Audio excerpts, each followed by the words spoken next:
बच्चों आज हम टीडीएस के आगे के प्रोविजंस करेंगे। और अभी तक मैंने आपको जो आपकी बुक वाले चैप्टर्स, जो बुक के आपके चैप्टर की रिकॉर्डिंग्स भेजी हैं बच्चों, वहाँ से अगर आपने उसको ब्रीफ करना है तो मैंने एक आपको सबसे पहले एक रिकॉर्डिंग भेजी थी जो मेरी स्लाइड पर थी, पावर पॉइंट प्रेजेंटेशन थी। तो ये सारे के सारे प्रोविजंस बच्चों वहाँ पर है, ठीक है। तो आप चाहो तो एक ब्रीफ में अगर करना है तो आप वहाँ से भी उसको कर सकते हो।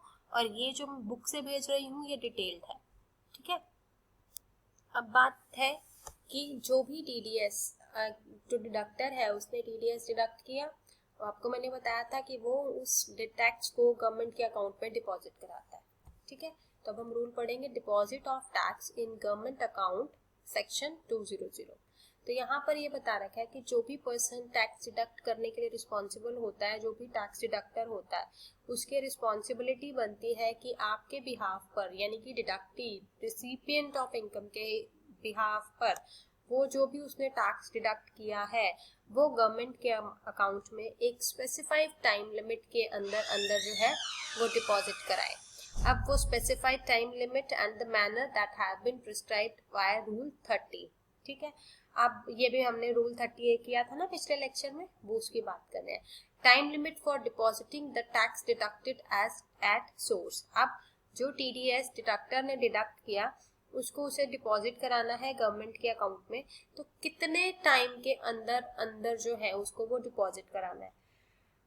पहले हमने किया था कि कितने टाइम तक डिडक्ट करना है, किस वक्त करना है, और अब हम कर रहे हैं कि जो डिडक्टर ने अमाउंट ऑफ टैक्स डिडक्ट कर लिया उसको गवर्नमेंट को कब डिपॉजिट कराना है। तो बच्चों अगर टैक्स जो है वो डिपॉजिटेड विदाउट चलान कराना है तो सेम डे, जिस दिन डिडक्ट किया उसी दिन गवर्नमेंट के अकाउंट में डिपॉजिट होगा। अगर वो विद चलान है तो 7th ऑफ नेक्स्ट मंथ, यानी कि मान लो कि अप्रैल में डिडक्ट हुआ तो मई, 7th of May. Clear. Tax on perquisites opted to be deposited by the employer, जहां पर एम्प्लॉयर ने ये ऑप्शन लिया है कि वो एम्प्लॉय के परक्विजिट्स पर भी टैक्स डिडक्ट करेगा, ठीक है। तो उस केस में टीडीएस की ये क्या डेट है, अगेन परक्विजिट्स मंथली जो सैलरी में जाएंगे तो उसकी भी डेट होगी 7th of next month. Tax deducted by others, यदि कोई और व्यक्ति ऐसा करता है तो जो भी टैक्स मार्च में डिडक्टेबल है उसका टाइम है डिपॉजिट कराने का 30th अप्रैल, और बाकी मंथ सबके लिए या other perquisites to be opted by employer के लिए 7th of next month. Clear. March के लिए 30th अप्रैल है, टाइम एक्स्ट्रा है। मार्च की जो भी डिडक्शंस होंगी उसके लिए 7th अप्रैल का टाइम नहीं है, उसके लिए 30th अप्रैल है।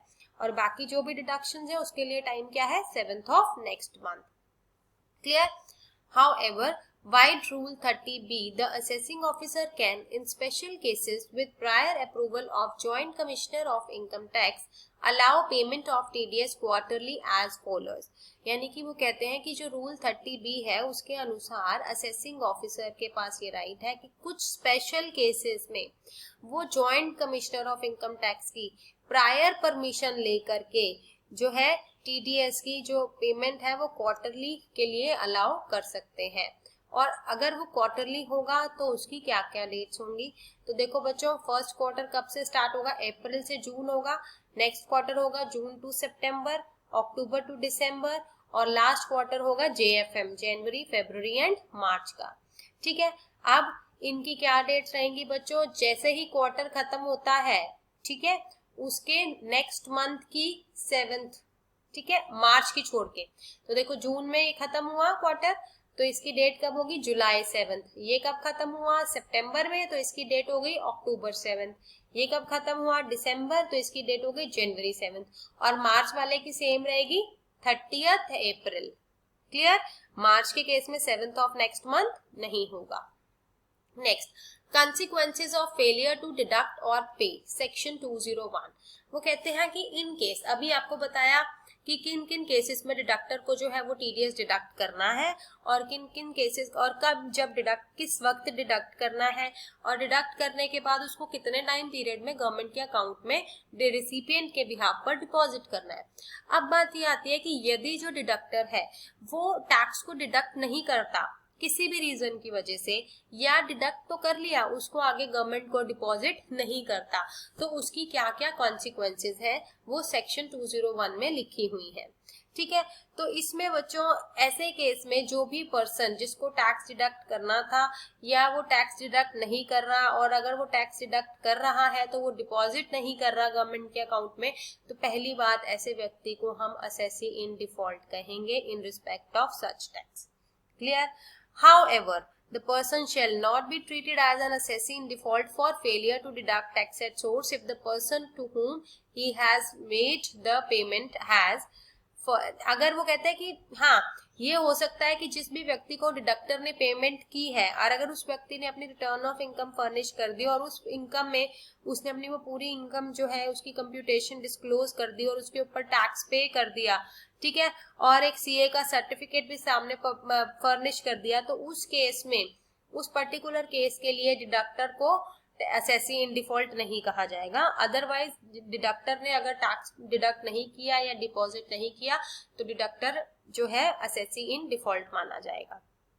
अब बात ये आती है कि अब उन्होंने पहली केस में क्या है कि उन्होंने डिडक्ट नहीं किया, दूसरा केस में अगर डिडक्ट कर लिया तो गवर्नमेंट को डिपॉजिट नहीं कराया, तो ऐसे केस में जो डिडक्टर है उसको इंटरेस्ट पे करना है एज पर सेक्शन 201। अब वो इंटरेस्ट कितना है बच्चों? 1% फॉर एवरी मंथ और a part of the month. जब यहाँ पर पार्ट ऑफ द मंथ लिखा होगा ना बच्चों तो इसका मतलब डेज, ठीक है, यानी कि मान लो कि 1 मंथ और 3 डेज है, ठीक है ना, तो यहाँ पर 3 डेज का भी इंटरेस्ट लगेगा। बट अगर एवरी मंथ लिखा है तो मंथली लगेगा, पार्ट ऑफ द मंथ होते हैं जो डेज होंगे उसको इग्नोर कर देना है। क्लियर?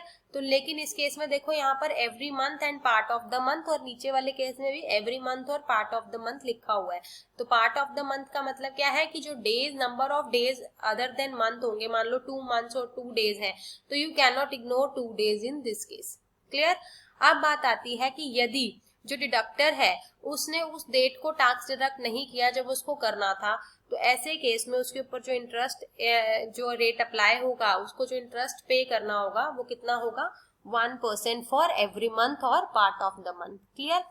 अब दूसरी बात कि यदि उसने टैक्स डिडक्ट तो कर लिया लेकिन उसने वो जो गवर्नमेंट के अकाउंट में क्रेडिट करना था वो नहीं किया, तो उसके तो अगेंस्ट उसको फिर इंटरेस्ट देना होगा। कितना इंटरेस्ट देना होगा? 1.5% फॉर एवरी मंथ और पार्ट ऑफ द मंथ। कितने टाइम पीरियड के लिए देना होगा बच्चों? बात यह है कि जिस दिन, अब पहले केस में जिस दिन उसको डिडक्ट करना था उस दिन उसने डिडक्ट नहीं किया, तो उसने बाद में डिडक्ट किया, तो जितने दिन लेट उसने डिडक्ट किया, जिस दिन करना था और जिस दिन किया उतने टाइम पीरियड का जो डिफरेंस होगा उसके ऊपर 1%। इन द सेम मैनर जिस दिन गवर्नमेंट को डिपॉजिट करना था नहीं किया, लेट किया, तो जिस दिन किया तो करना और किए में जो भी जिस दिन करना था एक्चुअली और जिस दिन एक्चुअली किया, उन दोनों टाइम पीरियड के बीच में जो भी डिफरेंस होगा, जितना भी वो ड्यूरेशन है, उस ड्यूरेशन पर ये जो इंटरेस्ट रेट्स हैं 1% और 1.5% जो भी डिपेंडिंग अपॉन सिचुएशन वो रेट्स क्या होंगे? एप्लीकेबल होंगे। Next, tax deduction and collection account number section 203A। Tax deduction और कलेक्शन अकाउंट नंबर क्या है? जो भी पर्सन टैक्स डिडक्ट करता है या कलेक्ट करता है as per the provisions of this chapter, जो भी अभी मैंने आपको बताया, ठीक है, तो and who has not been allotted a tax deduction account number और as the case may be और the tax collection account number shall within such time as may be prescribed apply to the assessing officer for allotment of a tax deduction and collection account number। मतलब बच्चों कि यदि उस व्यक्ति के पास tax deduction या collection account number नहीं है तो उसको स्पेसिफाइड टाइम पीरियड के अंदर असेसिंग ऑफिसर को इस नंबर के लिए, टैन के लिए जो है अप्लाई करना है। Tax deduction account, tax deduction and collection account number के लिए अप्लाई करना है, ठीक है। दूसरी बात, अगर उसको ये नंबर अलॉट हो गया है, उसने अप्लाई कर दिया और उसको ये नंबर अलॉट हो गया है, तो ऐसे केस में जब भी कभी भी वो टैक्स डिडक्ट करेगा डिडक्टर, उसको हर डिडक्शन पर वो अपना नंबर जो है टैन जो है वो कोट करना है, tax deduction account number quote करना है। Clear? Similarities and differences between PAN, तो सबसे पहले पैन एंड टैन, तो सबसे पहले सिमिलैरिटीज देखो, इशूइंग एजेंसी पैन और टैन दोनों की इनकम टैक्स डिपार्टमेंट है, ठीक है। कोड, पैन जो है ये 10 डिजिट अल्फा न्यूमेरिक कोड है और टैन भी 10 डिजिट अल्फा न्यूमेरिक कोड है। 10 डिजिट्स मींस 10 नंबर्स रहेंगे। अल्फा न्यूमेरिक उसमें कुछ अल्फाबेट्स भी होंगे, कुछ नंबर्स भी होंगे, यानी कि AKA2059 समथिंग लाइक दिस, जिसमें अल्फाबेट्स और नंबर्स दोनों होंगे। How many can one own, कि एक व्यक्ति कितना पैन या कितने टैन रख सकता है, 1 रख सकता है, एक ही रख सकता है। And penalty for failure to obtain card, तो जिसको पैन लेना था या टैन लेना था और अगर उसने नहीं लिया तो उसके ऊपर कितनी पेनल्टी है, 10,000 रुपीज है। ठीक है, so these were the similarities between PAN and TAN. Now let's see the difference between PAN and TAN. The first is by whom to be obtained. PAN तो हर वो व्यक्ति लेगा जो फाइनेंशियल एक्टिविटी करता है beyond a particular threshold limit, जो minimum exemption, जिस भी व्यक्ति की इनकम मिनिमम एग्जेम्पशन लिमिट से ज्यादा है तो हर व्यक्ति को पैन लेना ही लेना है। लेकिन टैन हर व्यक्ति को नहीं लेना है।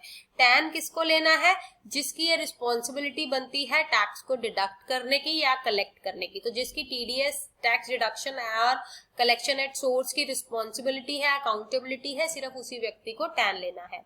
एप्लीकेशन फॉर्म पैन लेने के लिए आप जो फॉर्म फिल करते हो बीइंग एन इंडियन सिटीजन वो होता है 49A और फॉरेनर्स के लिए 49AA। लेकिन टैन के लिए कौन सा फॉर्म है, 49B। किस सेक्शन में इशू होता है, पैन के लिए जो सेक्शन एप्लीकेबल है वो है 139A और टैन के लिए जो है वो है 203A। पैन के लिए जब आप अप्लाई करते हो तो क्या क्या डॉक्यूमेंट्स चाहिए आपको वैलिड आईडी प्रूफ चाहिए, एड्रेस प्रूफ चाहिए, फोटोग्राफ्स चाहिए, एज प्रूफ चाहिए। ठीक है, टैन के केस में none. In case of online application, the signed acknowledgement needs to be submitted. That's it. आपको सिर्फ सिंपली साइन एक एक्नॉलेजमेंट देनी है, कोई आईडी प्रूफ कुछ भी नहीं देना। कॉस्ट ऑफ एप्लीकेशन, जब आप पैन के लिए अप्लाई करते हो तो क्या कॉस्ट है, उसकी है 110 रुपए की कॉस्ट है, 93 रुपीज के चार्जेस है, प्लस 18% जीएसटी लगता है फॉर इंडियन कम्युनिकेशन एड्रेस के लिए। और फॉरेन कम्युनिकेशन एड्रेस के लिए 864 की कॉस्ट है, जिसके ऊपर 18% जीएसटी लगने के बाद जो कॉस्ट है वो टोटल पैन की आती है 1020 टू एनएसएससी। ठीक है, और टैन की कितनी है, 65 कैसे बनती है, 55 रुपीज तो उनके चार्जेस है टैक्सेशन डिपार्टमेंट के और उसके ऊपर 18% जीएसटी लगने के बाद 65 रुपीज टोटल बन जाते हैं। एप्लीकेंट का एड्रेस, पैन के केस में इंडियन और फॉरेन कुछ भी हो सकता है, लेकिन जो टैक्स डिडक्शन एट सोर्स होता है, टैन नंबर होता है, वो सिर्फ और सिर्फ इंडियन एड्रेस पर मिलता है, इंडियन एप्लीकेंट को मिलता है, because the foreign person doesn't have any right to deduct tax at source, deduct TDS on an income that have been generated in India. Clear? Meaning of a person responsible for paying. ठीक है, under section 204। अब बात ये आती है कि इस जो हम बार बार ये वर्ड यूज कर रहे हैं कि पर्सन रिस्पॉन्सिबल फॉर पेइंग, तो ये क्या है, ये क्या मतलब है इसका। तो देखो, सैलरी के केस में by a person other than government, जो एम्प्लॉयर है, ठीक है, वो कौन है, पर्सन रिस्पॉन्सिबल फॉर पेइंग है। इंटरेस्ट ऑन सिक्योरिटीज के केस में, ठीक है, जो भी पर्सन, अब इंटरेस्ट ऑन सिक्योरिटी हम कहते हैं ना, जो भी पर्सन इंटरेस्ट ऑन सिक्योरिटीज पे कर रहा है, ठीक है, तो वो कौन है, यहाँ पर देखो दे रखा है, in the case of payments of interest on securities other than payments made by और on behalf of the central government और द स्टेट गवर्नमेंट और द लोकल अथॉरिटी और the company including the principal thereof. इस case में in the case of sum payable to a non-resident Indian being any sum representing consideration in, ठीक है, ये सारे points मैं आपको बता चुकी हूँ आई बिलीव वो फर्स्ट वाली वीडियो में। Bar against direct demand on assessee 205, ये भी है कि जहां पर टीडीएस डिडक्ट हुआ है तो assessee shall not be called upon two पे द टैक्स हिमसेल्फ। दोबारा जिसके ऊपर टैक्स डिडक्ट, जब ऑलरेडी टीडीएस कट गया है तो वहां पर एसएससी को नहीं बुलाया जाता टैक्स पे करने के लिए, क्योंकि एसएससी के बिहाफ पे डिडक्टर ने ऑलरेडी टैक्स पे कर दिया। ये सेक्शन 205 में आ जाएगा। रिक्वायरमेंट टू फर्निश पैन, ये भी कहाँ पर अपना पैन नंबर फर्निश करना जरूरी है। तो जो भी पर्सन कोई भी इनकम रिसीव करता है ऐसे पर्सन से जो कि टीडीएस डिडक्ट करने के लिए अकाउंटेबल है, तो उसको वहां पर अपना पैन नंबर देना है, और अगर वो नहीं देता है तो हायर रेट पर टीडीएस डिडक्ट होता है, जैसे मैंने आपको बताया था। तो किन किन केसेस में है देखो, एट द किसके यहाँ पर ये दे रखा है, यही बता रखा है, failing which the tax shall be deducted at the higher of the following rates. कौन कौन से रेट, जो भी स्पेसिफिक रेट्स हैं, रेट्स इन फोर्स और 20% विच एवर इज हायर। ये सारे पॉइंट्स हम कर चुके हैं, ठीक है। The next is late filing fees, section 234E। ये इसमें ये बता रखा है कि यदि कोई भी पर्सन टीडीएस और टीसीएस की जो रिटर्न वगैरह उसको फाइल करनी थी और उसके लिए वो फेल हो जाता है बिफोर द ड्यू डेट, वो पर्सन अपनी रिटर्न जो है वो फाइल नहीं कर पाता, तो उसको 200 रुपीज फॉर